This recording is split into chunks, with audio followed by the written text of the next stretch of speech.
Hey folks, it's Soul with some uncontrollable fireworks in the background, here with your quick guide to getting through week 2 of patch 9.1, aka week 33 of Shadowlands. Be sure to subscribe for more helpful guides and all things Warcraft. Before we start, a couple of hot fixes. You might have noticed already, but for those in the back, just about all of the looting hiccups in Korthia have been resolved. Treasure spawn time is reasonable, it's okay if you're in combat, it's overall just much better. Okay, first thing on your mind this week probably is to unlock Flight, like a gimme. You do need a renown level of 44 to be eligible for the quest line that unlocks Flight. If you're behind, there are a ton of activities that give renown, include completing dungeons and raid bosses and covenant callings and PvP matches. It won't take super long if you are behind, but we'll see you in the skies when you get there. In the meantime, many of you ought to be at renown 42 this week and eager to get flying. We'll turn our focus to that first because fortunately, that takes care of a lot of other things on your plate this week. Head over to your Covenant Sanctum and pick up that weekly Anima quest. You probably realize by now how passive this is at this point, which is super nice. Pick up the Covenant Calling and Rescuing Souls quest too if that fancies you. Now off to Korthia. Pick up the Shaping Fate weekly and the 3 daily quests. Now you're going to want to clear Korthia of activities by completing these dailies. But if and when you run into distractions like rares and treasures and events, knock those out too. They'll give more credit towards your Shaping Fate quest. The world boss Morgdeath, Tormentor of the Damned, should also be active in Korthia too. I'm not sure if taking it down will give quest credits, but he does drop item level 233 gear, including a Mastery Trinket with a main stat proc, and he also drops what could be your first Domination Shard, the Shard of Rev, which gives extra leech. I suspect that like the original 4 world bosses, he also drops renown for anybody who's catching up.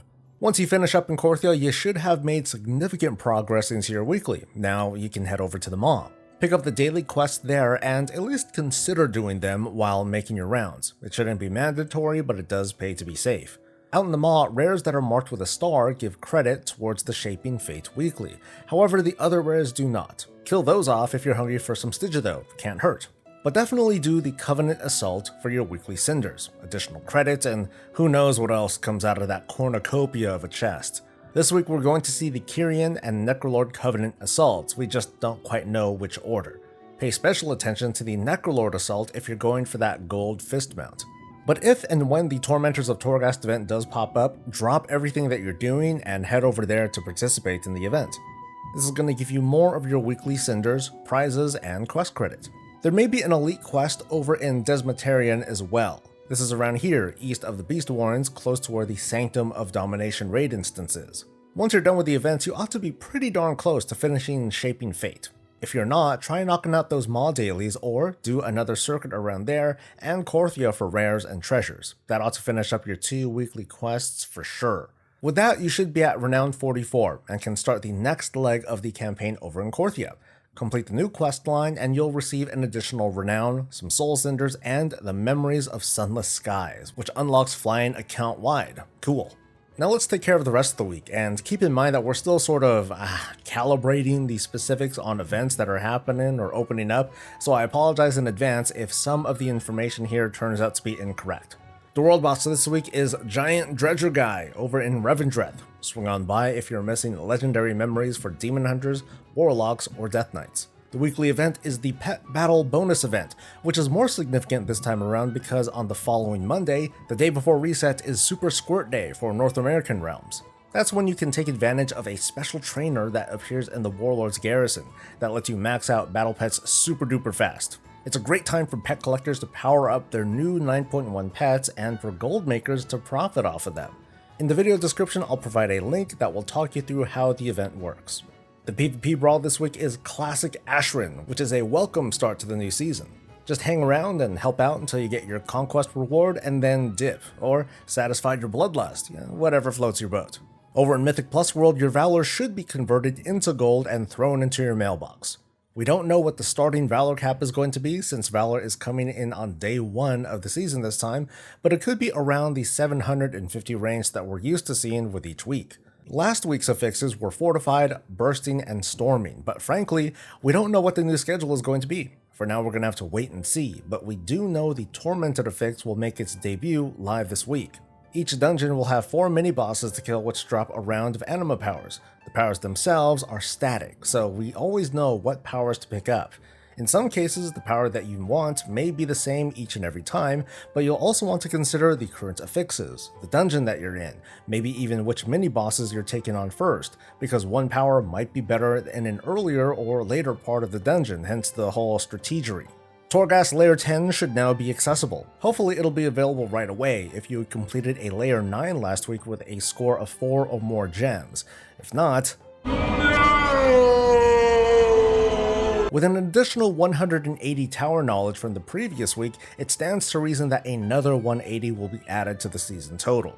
In the PTR, it was actually 360 knowledge that was added each week, but I'm not going to count on that.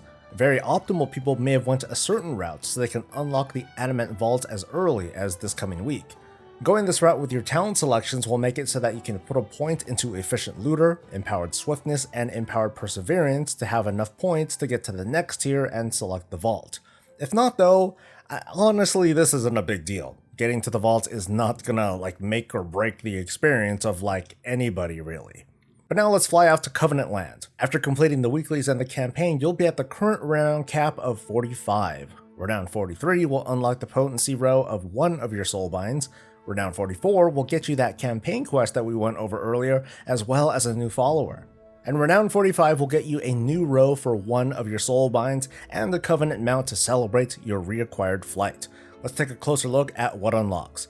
Keep in mind that the trait on the left is always linked to an endurance conduit, while the trait on the right is always linked to a finesse conduit. Starting with Clea, Spear of the Archon gives a small movement speed increase outside of combat and a crit bonus to high health enemies. It's a pretty nice boost in ad fights and in dungeons, I think. Hope Springs Eternal turns your file into an 8-second defensive cooldown that's also applied to a nearby ally in need. This ought to feel terrific in dungeons as both a heal, a cleanse, and now a defensive ability with a 3-minute cooldown, making it available for your least favorite packs or pretty much any boss fight. Next we have the Necrolords and Ameni. Soul Slow is a really clever name, haha. Anyway, after standing still for 5 seconds, you and nearby allies gain a speed boost for 10 seconds as soon as you move. Now, mastery of this can be a really powerful party or raid buff even if it's sort of situational. Resilient Stitching grants a magic damage bubble when your health is at above 90% and it refreshes every 1 minute. It's a little negligible, but it's free healing, so it's hard to complain. Now for the Night Fae and Dreamweaver. Cunning Dreams make Soul Shape grant a slowing effect to nearby enemies when used, a pretty useful support ability to keep enemies off your friends or off of you. Waking Dreams gives passive healing every 1 minute when you're below 80% health. This feels a little bit better than the Necrolord equivalent and it scales with maximum health, making this a solid pick for tanks. Finally, it's everyone's favorite, Theatar of the Venthyr. It's Always Tea Time is an upgrade to the Umbrella buff, offering some modest healing and damage reduction on top of the Mastery buff. Life is But an Appetizer grants additional speed and avoidance when you're well fed. Last but not least is what you already know. Tazavesh, the new dungeon, and Sanctum of Domination, the new raid, open up this week, so knock yourself out. That should be about it for what's going on this week in Shadowlands, and I hope that this guide was helpful. If so, please hit the like button to support the channel, and we'll see you at the end of the week for the recap. Thanks for coming. Until next time, stay safe, stay healthy, and stay breezy.